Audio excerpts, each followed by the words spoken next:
Second question आहे A0002 level 1 आहे. बघा इथे काय होते. तर क्वेश्चन काय दिला बघा. क्वेश्चन दिला आहे तर cos x minus 2x upon 1 minus cos x दिला आहे. ठीक आहे. तुम्हाला काय काय माहित पाहिजे. ट्रिग्नोमेट्री मधले काही गोष्टी माहित पाहिजेत. जसं की cos 2 थिटा काय असते, तर 2 cos स्क्वेअर थिटा मायनस 1 असते. म्हणजे मला एक रिप्लेसमेंट समजली इथं काहीतरी.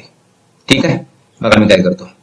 हा is equal to integration cos x हे मायनस ठेवतो. मायनस बाहेर आल्यामुळे बाकी सगळं मी ब्रॅकेटमध्ये टाकतो. cos 2 थिटा cos 2x याच्याऐवजी काय करणार मी हे लिहिणार. काय होणार हे 2 cos स्क्वेअर थिटाच्या ऐवजी x minus 1 upon 1 minus cos x हे dx. ठीक. तर पुढच्या स्टेपला बघा i इज इक्वल टू. आता मी काय करतो, हे मायनस टाकलं तर काय होणार इंटिग्रेशन cos x. बघा मी प्रत्येक स्टेप डिटेल मध्ये करावे. मायनस टाका मायनस 2 cos स्क्वेअर x हे मायनस मायनस प्लस 1. ठीक. Upon 1 minus cos x dx. आता बघा हा पूर्ण न्यूमरेटर आहे. आता पूर्ण न्यूमरेटर आहे. या सगळ्यांच्यात मी एक मायनस कॉमन काढतो. इंटिग्रेशन ऑफ इथं मायनस कॉमन काढलं आणि मायनस कॉमन काढल्यानंतर काय होणार बघा, हे मायनस गेलं. 2 cos स्क्वेअरची टर्म पहिल्यांदा घेतो. मायनस कॉमन बाहेर गेलं म्हणजे राहिलं काय, काहीच नाही म्हणजे प्लस, म्हणजे 2 cos स्क्वेअर x. आता हे cos x आहे, सेकंड लागो. सेकंड मधलं प्लस आहे. प्लसला मी कसं लिहू शकते बघा, मायनस ऑफ मायनस कॉस लिहू शकते मी. आता एक मायनस गेला बाहेर, एक मायनस राहिला शिल्लक म्हणजे minus cos x. Even plus 1 ला मग कसं करणार, प्लस 1 ला त्याला पण असंच लिहिणार मायनस ऑफ मायनस 1. एक मायनस गेला बाहेर, एक मायनस आत राहिला म्हणजे मायनस 1. आणि स्वतः cos स्क्वेअरचा मायनस होता तो बाहेर गेला, काहीच नाही म्हणजे प्लस मध्ये राहिला. That's it. अपॉन तर ह्याच्या पण टर्म फिरवून घेतो बघा. मी ह्याला काय करतो, मायनस cos x प्लस 1 आहे.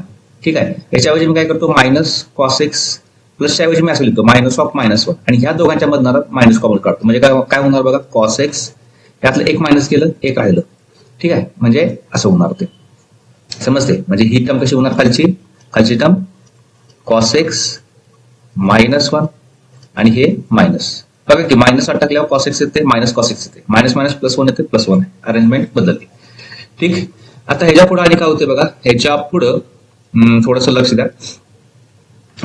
इथं ना मी काय करतो बघा, ही जी टर्म आहे, ही टर्म ह्या टर्मला मी कसं लिहितो बघा, थोडस वेगळ्या पद्धतीने लिहायचा प्रयत्न करतो. कसं करतो बघा, i is equal to integration.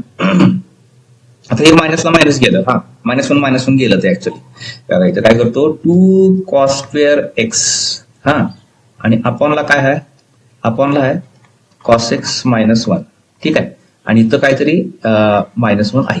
हे सगळं dx वगैरे सगळं बरोबर आहे. फक्त मी चेंज काय करतोय बघा, चेंज मी फक्त एवढाच करतोय, ह्या मायनस cos x ला मी कसं लिहितो, minus 2 cos x plus 1 cos x. बघा cos x कॉमन घेतलं, cos x आलं, minus 2 plus 1 minus 1. That's it. आता इथं मी काय करतो बघा, इथं थोडीशी अरेंजमेंट कशी करतो बघा, ह्या ब्रॅकेट मधनं काहीतरी कॉमन काढतो. ठीक. हा आणि ह्याच्यामध्ये पण कॉमन काढतो. ह्याच्यामधनं काय येणार, मायनस येणार. बघा आता काय होतं. ठीक आहे. तर पुढच्या स्टेपला बघा, i इज इक्वल टू काय होणार, जर का इंटिग्रेशनच्या आत या दोघांच्या मधनं काय निघते कॉमन, यस 2 निघते, 2 आणि cos x निघते. म्हणजे मी तर काढतो 2 cos x. ब्रॅकेटमध्ये काय राहिलं, ब्रॅकेटमध्ये राहिला एक cos राहिला, cos x मायनस काहीच नाही कारण बाकी सगळं बाहेर गेले, मायनस 1. ठीक. आणि इथं काय राहिलं, ह्यांच्यामधून मी काय कॉमन काढतो बघा, त्यात मी 1 कॉमन काढतो, हा प्लस 1. काय राहिलं, यातला 1 गेला, इथं काय नाही म्हणजे इंटू 1 लिहू शकतो आणि 1 कॉमन काढला. काय राहिलं बघा इथं cos x आणि पुढं कोण आहे मायनस 1. ठीक. Upon cos x minus 1. आता इथं प्लस आहे, हा इथं शेवटला काय राहिले तर dx राहिले, dx. ठीक आहे. i is equal to. आता बघा इथं काय होणार, आता ह्या दोन टर्म मधलं कॉमन कोण, आता बघा सगळं पूर्ण ह्याच्यात सगळ्यामध्ये कॉमन, हा ब्रॅकेट कॉमन आहे, cos x minus 1 cos x minus 1. मग मी काय करतो, सगळ्यात बाहेर काढतो cos x मायनस 1. ठीक. आणि आता ब्रॅकेटमध्ये काय राहिलं, हे 2 cos x आणि इथं काय प्लस 1 आहे. ठीक आहे. प्लस 1 आहे, हा cos x तिकडे गेला आणि आपण कोण आहे, आपण आहे cos x मायनस 1. आता हे इंटू असल्यामुळं हा कॉस एक्स मायनस वन हा कॉस एक्स वन गेलं. आता इथं डायरेक्ट आता काढू शकतो आपण टू कॉस एक्स कसं असते इंटिग्रेशन, इंटिग्रेशन टू कॉस एक्सला देणार, इंटिग्रेशन वनला देणार. ठीक आहे, टू कॉस एक्सला काय होणार बघा, हा टू बाहेर येणार, कॉस असते साइन एक्स आणि त्या एक्सचा डेरिव्हेटिव्ह असते वन, खाली वन लिहिला नाही लिहिला काय फरक पडत नाही. एक्सच्या ठिकाणी एक्सचा डेरिव्हेटिव्ह वन असते म्हणजे आपण कोण लिहायची काय गरज नाही. हा plus one with respect to X, with respect to एक्सला वनचा इंटिग्रेशन काय असते एक्स प्लस सी. हे आपलं फायनल आन्सर.